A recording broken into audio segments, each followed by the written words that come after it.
আমরা এখন একটি বিষয় ক্লিয়ার করার চেষ্টা করব, সেটি হচ্ছে আমলাতন্ত্র।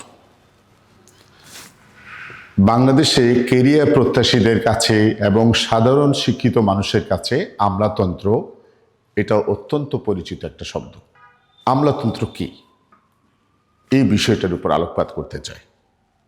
আমরা যেটাকে বাংলায় আমলাতন্ত্র বলছি সেটাকে ইংরেজিতে বলা হয় বিউরোক্রেসি।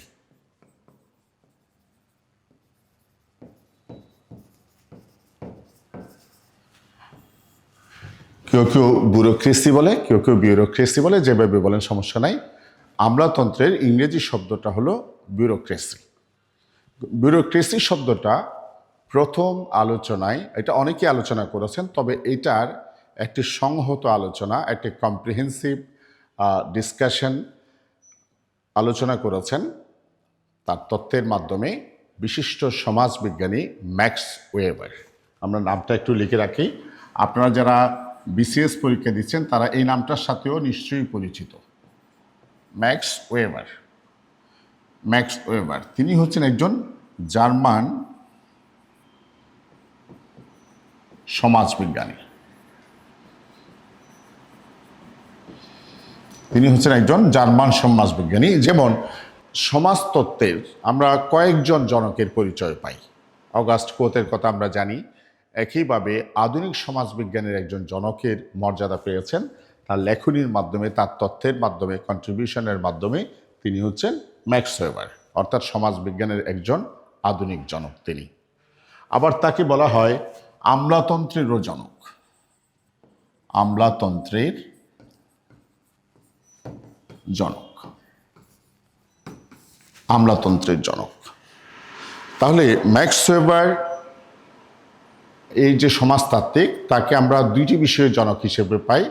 একটি হচ্ছে আমলাতন্ত্রের জনক, ফাদার অফ বিউরোক্রেসি, আরেকটা হচ্ছে আধুনিক সমাজবিজ্ঞানের জনক বা ফাদার অফ মডার্ন সোশিওলজি। যাই হোক, আমরা আমলাতন্ত্র সম্পর্কে সবচেয়ে সুগঠিত ধারণা দিয়েছেন বলেছি ম্যাক্স ওয়েবার।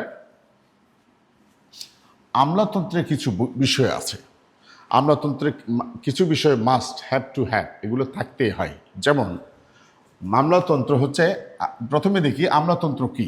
আমলাতন্ত্র হচ্ছে একটি সংগঠন। একটু খেয়াল করেন, আমলাতন্ত্র হচ্ছে একটি সংগঠন, অর্থাৎ অর্গানাইজেশন।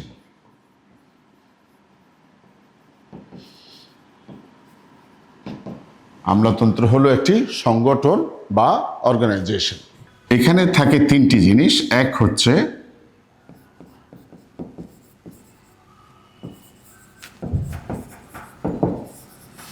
হায়ারার্কিক্যাল স্ট্রাকচার,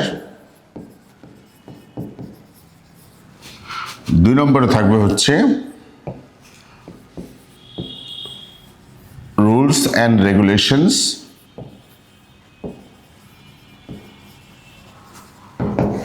তিন নম্বরে থাকে হচ্ছে division of labour. Division of labour অর্থাৎ আমরা যে আমলাতন্ত্রের কথা বলছি, আমলাতন্ত্র মানে বলেছি কি এটা একটা সংগঠন বা অর্গানাইজেশন।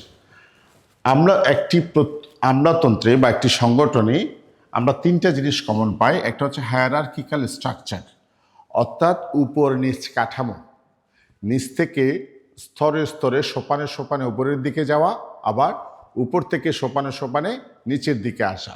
এই যে স্ট্রাকচার হায়ারার্কিক্যাল, আমরা বলি না অফিসে boss subordinate, top down bottom up, এই যে একটা হায়ারার্কি থাকে, এই হায়ারার্কিক্যাল স্ট্রাকচারটা আমলাতন্ত্রে অবশ্যই থাকবে।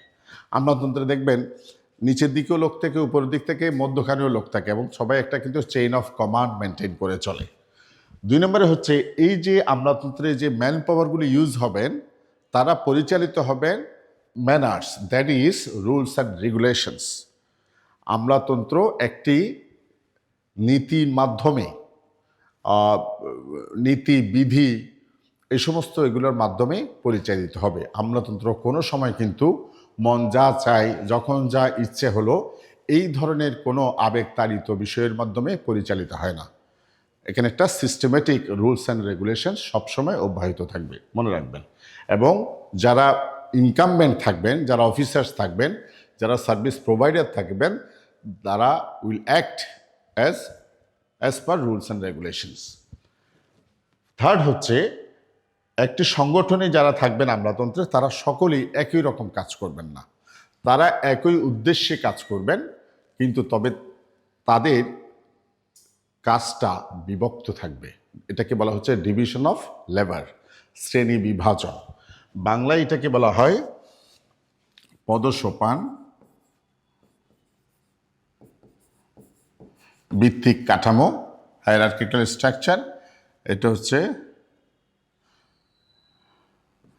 আইন কানুন বলতে পারেন, বা এটাকে বলবো বিধি বলতে পারেন, বিধিবিধান। 3 নম্বর হচ্ছে শ্রেণী বিভাজন। শ্রেণী বিভাজন। তাহলে আমরা যদি সামারি করি তাহলে বলতে পারবো আমলাতন্ত্র হচ্ছে একটি সংগঠন। আমলাতন্ত্রের ইংরেজি হচ্ছে বিউরোক্রেসি। এটির ফাদার বলা হচ্ছে বিশিষ্ট জার্মান সমাজতাত্ত্বিক ম্যাক্স ওয়েবারকে। তিনিই প্রথম আমলাতন্ত্রের একটি পূর্ণাঙ্গ সুসংহত ধারণা দিয়েছিলেন। আমলাতন্ত্রের বৈশিষ্ট্য বলতে আমরা একটা অর্গানাইজেশনে 3টা গুরুত্বপূর্ণ এলিমেন্ট পাই। তার মধ্যে একটি হচ্ছে হায়ারার্কিক্যাল স্ট্রাকচার বা পদসোপান ভিত্তিক কাঠামো, একটি হচ্ছে রুলস অ্যান্ড রেগুলেশনস, বিধিবিধান, আরেকটি হচ্ছে ডিভিশন অফ লেবার বা শ্রম বিভাজন। আশা করি আপনারা বুঝতে পেরেছেন। ধন্যবাদ।